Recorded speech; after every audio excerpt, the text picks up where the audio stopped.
ভোটাধিকারের প্রশ্নে আগে তিনি হয়ে উঠেছিলেন ফ্যাসিস্ট শাসন বিরোধী লড়াইয়ের অনন্ত অনুপ্রেরণা। আজ দেশনেত্রী সব অভিযোগ থেকে মুক্ত হয়ে লক্ষ কোটি মানুষের শ্রদ্ধা ও ভালোবাসার তৃপ্ত হয়ে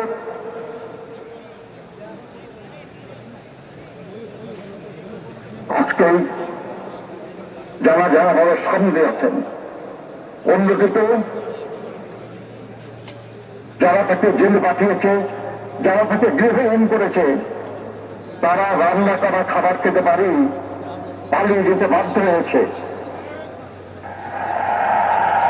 মাথার উপর তাদের ঝুলছে মৃত্যু পরোয়ানা। এর সাথে ভোগ করতে হয়েছে দীর্ঘ কারাবাস।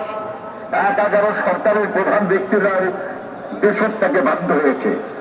মহান মুক্তিযুদ্ধ চলাকালে দেশনেত্রী বেগম খালেদা জিয়া তার 2 শিশুপুত্র সহ 19৭১ সালের ২রা জুলাই থেকে বিজয় অর্জিত না হওয়া পর্যন্ত পাকিস্তানি বাহিনীর হাতে বন্দী অবস্থায় কাটিয়েছেন। স্বাধীনতার ঘোষণা দিয়ে মুক্তিযুদ্ধের সেক্টর এবং ফোর্সেস কমান্ডার হিসেবে দায়িত্ব পালন করেছেন। আর তার ফলস্বরূপ দেশনেত্রী বেগম খালেদা জিয়া তার 2 শিশুপুত্র সহ ছিলেন পাকিস্তানিদের হাতে বন্দী। মহান মুক্তিযুদ্ধে এই পরিবারের অবদান এক অনন্য দৃষ্টান্ত। ফাঁসিবাদী হাসিনার ব্যক্তিগত প্রতিহিংসার শিকার হয়ে মিথ্যা মামলা 2018 সালের 8 ফেব্রুয়ারি থেকে 2 বছরের বেশি সময় অন্ধকার কারাগারে আবদ্ধ থাকার সময় উপযুক্ত চিকিৎসার অভাবে দেশনেত্রী দারুণভাবে অসুস্থ হয়ে পড়েন।